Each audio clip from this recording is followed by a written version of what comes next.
Another historic step in this presidential election, one that has been whispered about but needs to be right out in the open.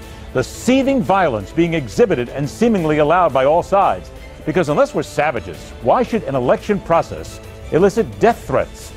It's not exactly historic when one sees a Russian fighter plane buzzing an American naval vessel in open waters. But the incident featuring a Russian jet coming much too close for comfort is more than just great video. It's a message sent from Vladimir Putin to the rest of the world. Now, the world is set to gather 6 years from now in Qatar for the World Cup. The tournament in and of itself always historic, but history will remember this event for the seeming torture and abuse being dealt to those building the stadiums, and a government who couldn't care less who drops dead to get the job done. And in doing their job, American military has always been about being a member of a team and personal needs second. That's changed. Does it make us stronger or weaker on the battlefield? That's in telling it like it is. Hey, don't fear the facts, question everything. I'm Ed Berliner, and this is The Hardline for Thursday, April 14th, 2016.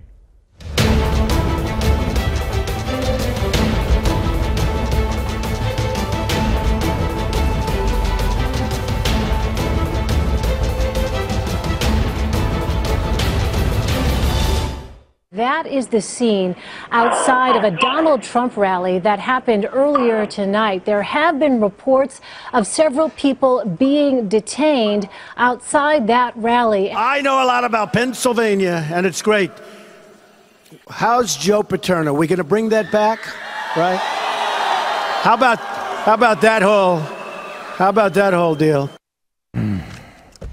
Electing the right person to lead America is indeed a serious matter, one where every voter needs to take the time to learn about the candidates, the issues, and then make a rational and intelligent decision on how each individual will affect their lives and the lives of their families. There was a time when elections were considered the right and privilege allowed a serious and thoughtful population.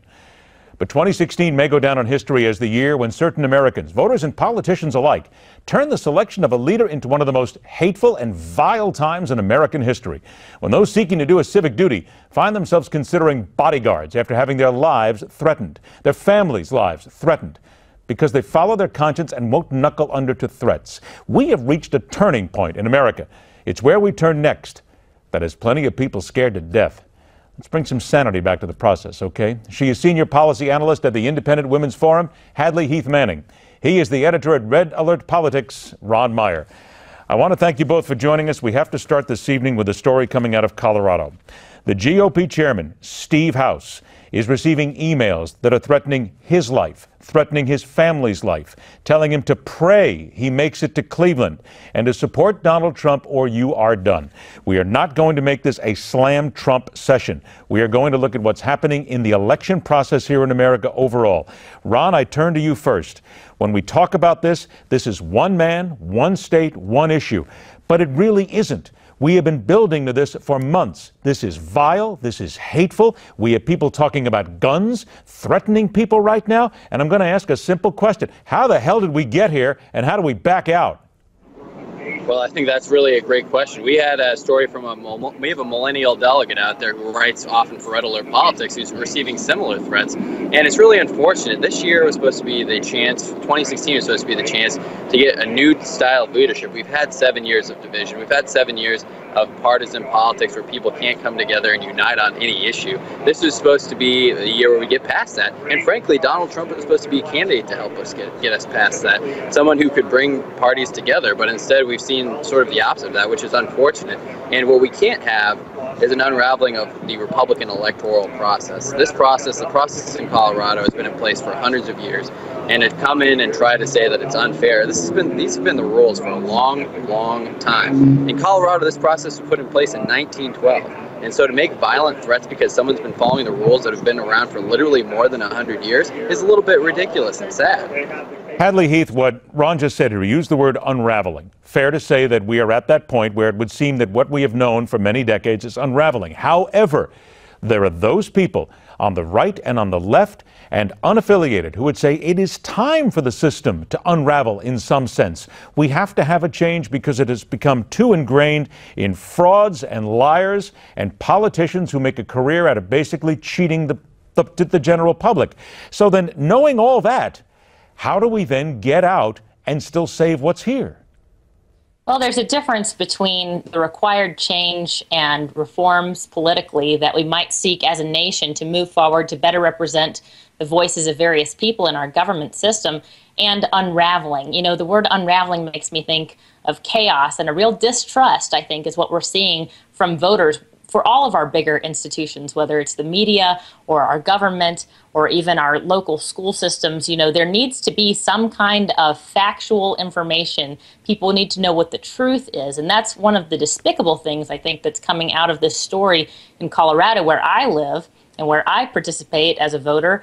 And to say that we didn't have an election, to say that we didn't have a process, to say that certain people were turned away because of whoever they supported as a candidate, those are frankly lies. Those are not the way our process has worked. And we can talk about changing the process. I think we should talk about changing the process. But to undermine people's trust in our processes and in our government system, I think only leads us down a path towards chaos. Ron, Hadley Heath brought the media into this, and I'm going to go ahead and speak for my business that I've been in for a long, long time here. Look, it is fair to say that there are certain facets of the media here who are they're basically throwing it up against the wall, whatever sticks. It doesn't necessarily have to be the truth. I think we can point that right to the growth of the internet, websites, and again, I'm not talking about yours or anybody, but I'm talking about certain websites that are not legitimate sites, that throw out factual errors, that just seem to, they revel in this, to go ahead and throw this out there and just try and get under people's skin and get them to be violent. Isn't it fair to say that that's part of the problem? You have a media out here that's trying to do the right thing, that's trying to throw the facts out there, but then we are overwhelmed by the clowns and the jackholes, if you will, of this media that just want to create chaos. Well, it's not just the internet, but even though I do think it's partially created by the internet, the news networks are having to react to that because the internet breaks things so quickly. They throw out things that are unfair and sometimes a little bit reckless. And with these, the thing is, it's all about the money, right? It's all about the clicks with these sites, and I understand that. I mean, that's why I'm glad with ours, and I think with Newsmax as well, is that we aren't 100% motivated by clicks. We have a purpose, we have a mission, and that's what we should look for in the media. What is your mission? If it's just money, then you're skipping the facts. If you care about representing the Fourth Estate and the Constitution and making sure that we have a fair and balanced media, then you take that mission seriously. And we don't have that right now. Frankly, that's one of the reasons why Donald Trump had all this free media. He hasn't had to spend hardly any money on campaigning, because the media has just played right into his hand instead of trying to look at their job more objectively. Well, let's talk about that if we can a little bit too. Shiny lights are. Let's talk about the use of the media here too as well, because I said at the top of this was not going to be a Donald Trump slam session. It's not going to be, but we have got to bring him into the mix here, because he has said things at his events that have incited violence. At the Pittsburgh event we led with here, before that event was held, there's one tweet that came out that was focused on by the Pittsburgh media. This is a tweet that came out. The majority of us will be in the open carrying sidearms and long arms, AR-15 style preferred, but AKs and such are fine. This isn't going to be a place to mess around. Hadley Heath, whether it's Donald Trump, Hillary Clinton, I don't care who it is at this point, but does it not behoove the candidates right now? Not an announcement, not just a PA announcement before the rally begins, but for the candidates to look into the cameras, to say it out loud in every press conference they have. You idiots, stop, shut up, go away. You're part of the problem. I don't want you. Our people don't want you. But it's time for them to say this. The candidates, not us, and they are not doing it. I agree, Ed. I think, culturally, we have lost a sense of decorum and decency in some of our conversations, especially when it comes to politics. And I say this not as a Pollyanna. I know there was never an ideal age in American politics where everyone was super nice to each other. But of course, we take our cues from elites in our society. People who are running for public office, especially the highest public office in the land, have a responsibility to be careful with their words. And I don't mean that they should be politically correct all the time. I think there's an important difference. There's a difference between politically correct and being insightful and inciting violence.